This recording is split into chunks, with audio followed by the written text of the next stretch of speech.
Hola, buenas tardes, mi nombre es Catalina Díaz y mi compañera Natalia Sarria y hoy les vamos a hablar sobre los modos de extinción de las obligaciones.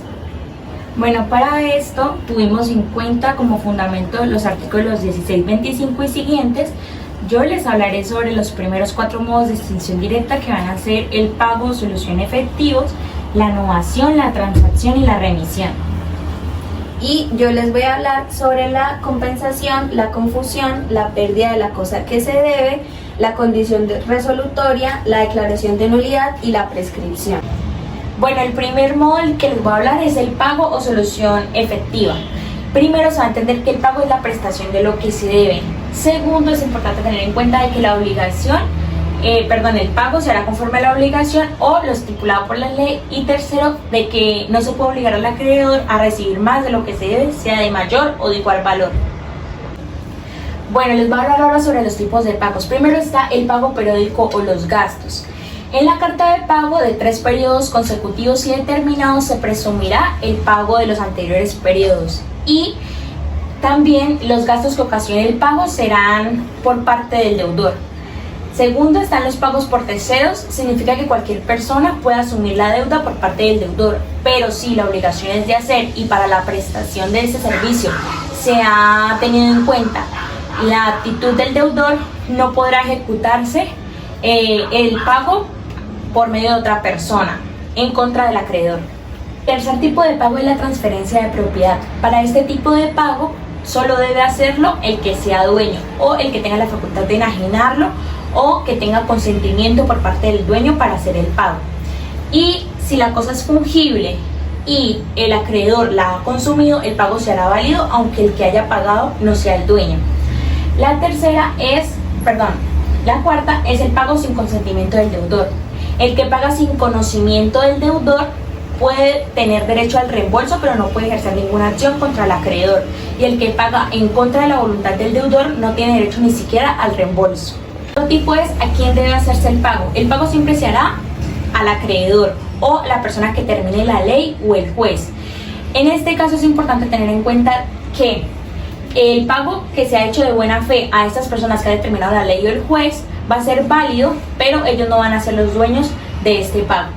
Los legitimados para recibir el pago son 5 tutores o curadores a favor de sus representantes, albaceas, ya sean por encargo o tenedores de los bienes del difunto, padres de familia, maridos que tengan la administración de los bienes de sus mujeres y recaudadores fiscales de comunidades o de establecimientos públicos. Y por último, la nulidad del pago. Va a ser nulo el pago si, primero, el acreedor no tiene la administración de sus bienes, salvo que sea para provecho de él. Segundo, si se ha embargado la deuda o se ha retenido por parte de un juez. Y tercero, que si se paga al deudor insolvente en fraude de los acreedores que se han abierto un concurso. Bueno, el lugar del pago se hará de acuerdo en lo determinado en la convención o contrato. Si no se estipula y es un cuerpo cierto, se hará en el lugar donde el cuerpo cierto había estado, en el lugar del contrato de la obligación que ha surgido. Y si no se ha estipulado y se trata de otra cosa, se hará en el domicilio del deudor. Y el pago total significa que el deudor no puede obligar al acreedor a recibir el pago por partes, ¿sí? A menos de que haya un acuerdo. Y se entiende que dentro del pago van a estar los intereses y las indemnizaciones. El pago en especie o cuerpo cierto. El acreedor debe recibir esta especie o cuerpo cierto en el estado en que se halle, a menos de que el deterioro haya sido por parte del deudor o un tercero o que éste se haya encontrado en mora.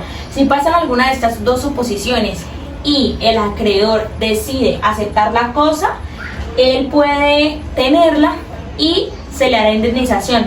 Si no la quiere recibir, se hará una indemnización y aparte se hará la rescisión del contrato. La imputación por el pago de intereses.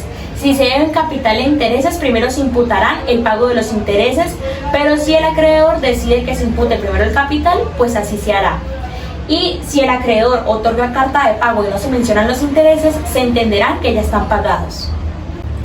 Bueno, ahora les voy a hablar sobre el pago de consignación, que es el depósito en el que se va a pagar la deuda. Este es válido así sea en contra del acreedor.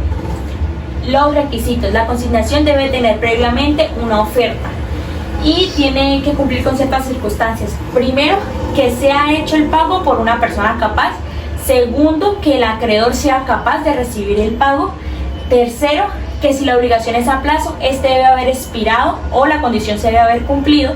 Cuarto, que se ejecute el pago en el lugar debido acordado. Quinto, que el deudor dirija al juez un memorial, manifestando la oferta y que se describa la cosa en tal caso de que sea un cuerpo cierto. Sexto, que el memorial de la oferta se confiera al traslado del acreedor. El pago por subrogación. La subrogación es la transmisión de los derechos que hace el acreedor a un tercero que le paga. Esta subrogación se puede hacer por la ley o por convención. Si es por convención y el tercero le paga el total de la deuda al acreedor, este va a recibir los derechos y las acciones que haya tenido el acreedor anterior, además de que esto se va a hacer por una carta de pago. Segundo, está la cesión de bienes. Este es el abandono de los bienes del deudor hacia el acreedor como forma de pago. Es importante tener en cuenta de que esta cesión no va a transferir la propiedad, sino la facultad de disponer de él o de sus frutos por parte del acreedor. Y tercero, la dación en pago es un negocio unilateral en el que el acreedor no adquiere ninguna obligación, sino que solo acepta el pago de la obligación con un objeto diferente al acordado inicialmente.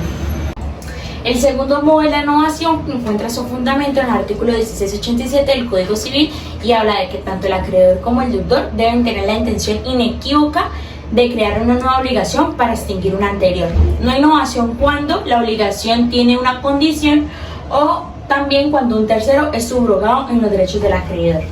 Entonces, habrá novación cuando, primero, se sustituye una nueva obligación por una anterior. Segundo, cuando se sustituye al primer acreedor contrayendo la obligación con un tercero. Y se sustituye al primer deudor con uno nuevo. En esta no es importante que el deudor esté de acuerdo, pero sí que esté la voluntad expresa del acreedor. Y en la novación debe estar la intención escrita, clara, expresa y ya. El tercer modo es la transacción, que tiene fundamento en el artículo 2468 del Código Civil. Esto significa que las partes terminan extrajudicialmente un litigio que tenían pendiente. La transacción sirve como un mecanismo para terminar anticipadamente un proceso judicial y tiene unas 5 características. Primero es que la simple renuncia de un derecho que no sea disputado no constituye transacción. Segundo es que solo pueden celebrarlo las personas que sean plenamente capaces.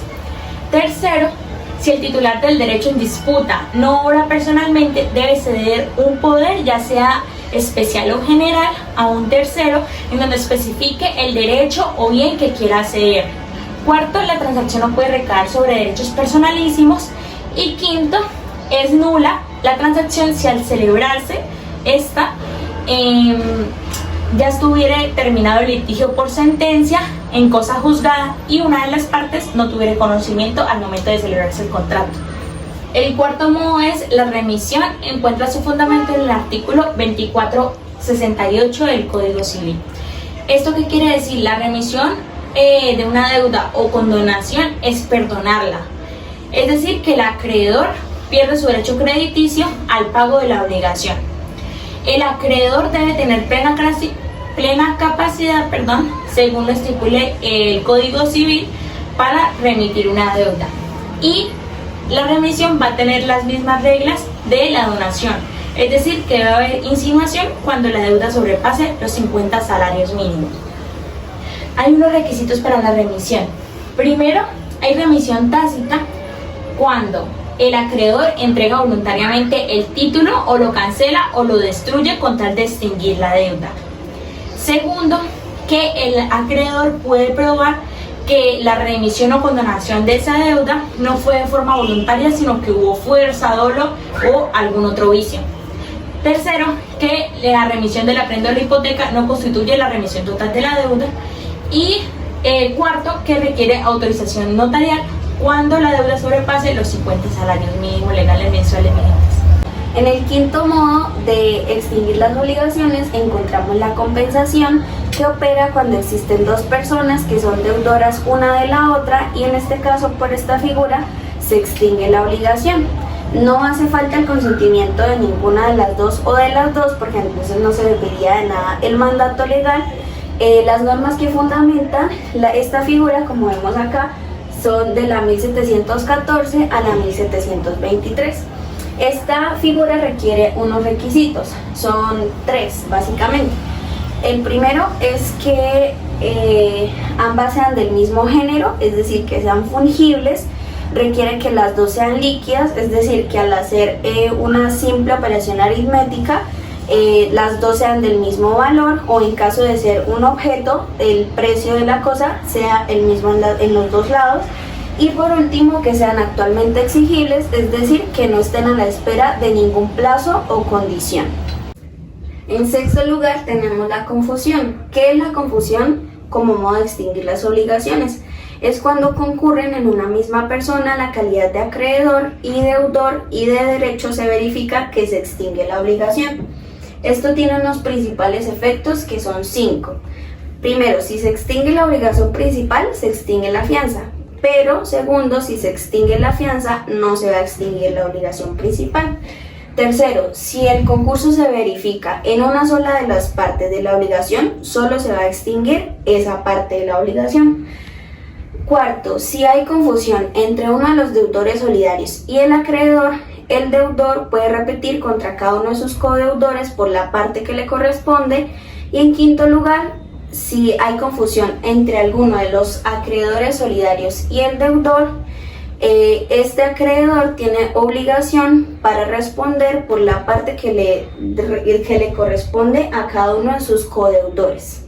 La declaración judicial de nulidad o rescisión sería el octavo modo de extinguir las obligaciones. Entonces, en primer lugar, tenemos que esta hace referencia al negocio jurídico por el cual se deja sin efecto, mediante una declaración judicial, un acto jurídico o un contrato. En segundo lugar, tenemos los legitimados para demandar, que son las partes contratantes, porque son los directamente involucrados, los herederos de cualquiera de las partes, el Ministerio Público, el juez de oficio o cualquier persona que tenga un interés legal en este acto. En tercer lugar, tenemos el fundamento legal, que serían el artículo 1740 del Código Civil, que habla sobre nulidad del contrato, y el 1502, que habla sobre la validez del contrato. Aquí, en clases de rescisión, tenemos la voluntaria, que es cuando las partes acuerdan voluntariamente terminar la relación jurídica anticipadamente. La judicial, que es mediante una declaración judicial se da por terminada la relación. Y la fortuita, que es cuando no depende de nadie, sino que es un caso de fuerza mayor que hace que se extinga la obligación. Y por último tenemos las causales de nulidad, que son causa u objeto ilícito, la ausencia de los requisitos de validez del acto o contrato, y la incapacidad absoluta de los contratantes o de alguno de ellos. Por declaración judicial de nulidad o rescisión sería el noveno modo de extinción de las obligaciones, y este hace referencia a que en caso de no cumplirse la obligación por uno de los contratantes, el otro que sí cumplió puede demandar judicialmente para que se obligue al que no cumpla o al deudor a que haga el cumplimiento, o que se dé resolución del contrato y pues se exija indemnización por perjuicios. Esto tiene algunas características y o requisitos, que son que opera claramente para contratos bilaterales válidos, es de rango legal, siempre, en cualquier caso, incluye indemnización de perjuicios, requiere pronunciamiento legal. Esto requiere también que haya un incumplimiento total o parcial, y que el incumplimiento se deba a la culpa de alguno de los contratantes. En último lugar tenemos la prescripción, que está en el artículo 2512. Esta figura lo que hace es permitir que se adquieran las cosas ajenas o que se extingan derechos y acciones ajenas por haberse poseído las cosas y que el acreedor no haya ejercido sus derechos y acciones en un lapso de tiempo. Tiene algunos requisitos que son 5. En primer lugar tenemos la inacción del acreedor, que se refiere como a una actitud pasiva del acreedor, más o menos como de no obrar, ¿sí? La segunda es el transcurso de cierto tiempo, es decir, que no solamente es como la inacción del acreedor, sino también que éste no ejerza sus derechos y acciones por los términos que se han señalado específicamente en la ley. El tercero es que la ley no impida la prescripción, pues por regla general todos los derechos se pueden adquirir por la prescripción. Sin embargo, hay algunas excepciones, como son los derechos parentales, que no tienen término de prescripción. También debe existir una no renuncia a la prescripción, pues hay que tener en cuenta que la prescripción es un acto jurídico unilateral, solamente se requiere la voluntad del deudor, pero si éste renuncia a su derecho de adquirir por prescripción, pues entonces no va a ocurrir o hacerse efectiva la prescripción. Hay que tener en cuenta también que no se puede dar anticipadamente, o sea, él puede renunciar a su derecho cuando claramente ya lo ha adquirido, es decir, cuando ya ha pasado el término. Y por último, tenemos que debe existir una no interrupción de la prescripción. Esta interrupción puede ser civil cuando el acreedor exige el cumplimiento de su obligación por una demanda judicial, o puede ser natural cuando se da por hechos que presumen que existe una obligación, como por ejemplo hacer abonos o el pago del arriendo, etc. Bueno, ya este es el final. Gracias por ver.